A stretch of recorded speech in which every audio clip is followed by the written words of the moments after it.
The fact is also, are we teaching a society that's all about money? Wilt Chamberlain believes that sports today could be leaving a bad taste in some people's mouths. This is due to the high salaries that players are getting and this perceived idea that it's all about money instead of the love of the game. He credits a lot of his success to his team on the night that he scored 100 points. The motivation for him to succeed drove them to do everything they could to get Wilt the ball so that he could score. Because of this, he was able to break the record that night with his team. He recalls that night wasn't easy and he couldn't have done it alone. Even today, he is credited with that 100-point game, but also gives the credit to his team that surrounded him. For the game plan of winning the game out of the bag and just try to stop Wilt Chamberlain. One time he visited with Conan O'Brien and the topic of Michael Jordan came up. He shared that Michael is an incredible athlete and has done amazing things for the NBA. But he believes that if Michael were to play in the era that he played in, it wouldn't have been good for him. His style of play wouldn't have translated and he wouldn't have been able to do the same things he did during his time in the NBA. Wilt Chamberlain was very motivated by the greatness of another player, Bill Russell, during their time in the NBA. They faced each other many times, and when he knew that he was going against Bill Russell, he would always be motivated to bring his A game. Wilt knew that if he didn't tap into his full potential on those nights, he couldn't lead his team to a win. I think a great deal of his ability on the basketball court, the greatest offensive force I had ever seen.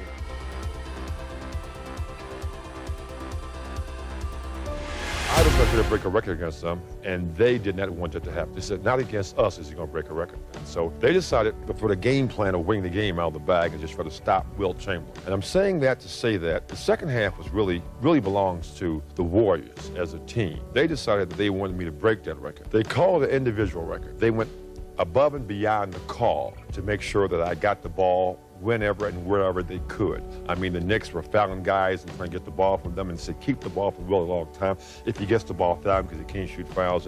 But, you know, my team was much too clever and much too dedicated.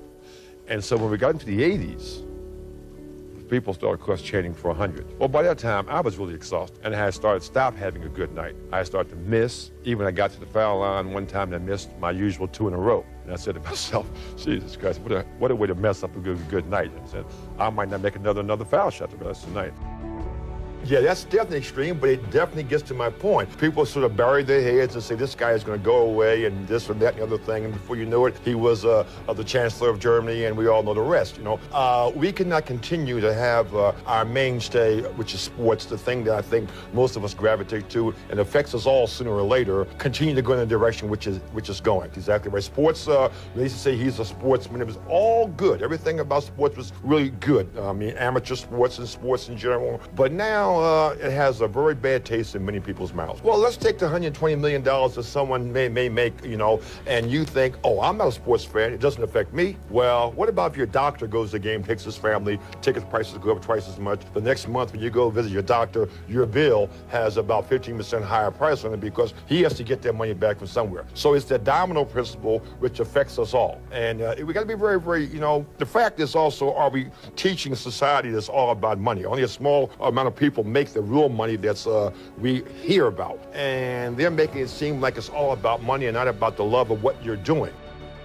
To millions and millions of kids and millions of people, and the kids think, well, he must be doing something right because otherwise why would they be using him, you know, eating hamburgers or what have you? So he can't be all wrong, he's got to be right because these people who know what's going on are using him. So they're kind of saying it's okay to be Dennis Rodman. Now, I think it's okay to be Dennis Rodman, but those same people saying it's okay to be Dennis Rodman would probably never invite Dennis Rodman to their home. I know it sounds sort of like you know, I'm fooling myself a little bit, but guess what? I went to, I know very little about this stuff, I'm just getting involved, and I tried to get my own name, you know, like, you know, Wilt Chamberlain. He said, sorry, it's gone. They'll get a chance to get some Wiltisms, or get a chance to get some biography of things that they wouldn't normally know, like I was 22 inches, you know, long when I was born, you know, 8 pounds. And different things that you wouldn't normally find out about. But we talking a lot of current stuff. They'll get a chance to know what number, you know, which we didn't talk about, you know, 800 number, 280-1776 to buy my new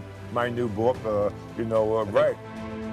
Well, first of all, it was encounters. But, you know, I thought maybe one of the reasons you invited me on the show was to give me an award from the Board of Education. Because whenever people see me now, they go, the number was to make a statement about something, and it was not ever to sort of like belittle the ladies that I've known and make them just another number. In fact, in my book, they were a number, really great looking numbers they were. But the idea was to say that, you know, sex really rules the world. And that, you know, for men who think that having 1,000 different women is really cool, I have found out, but you have to first find out that having one woman 1,000 different times is what's really happening. It was actually, they were really very embarrassed about the whole thing. Understand? And so they were mad at me, you know, and I was just out there trying to have fun. Well, first of all, I'm glad you said with me, you know, and not against me. Michael Jordan is one of those rare specimens that could have played at any particular time and is a gifted athlete who is using those gifts in basketball incredibly so. He has been the liaison between something that's not so good and making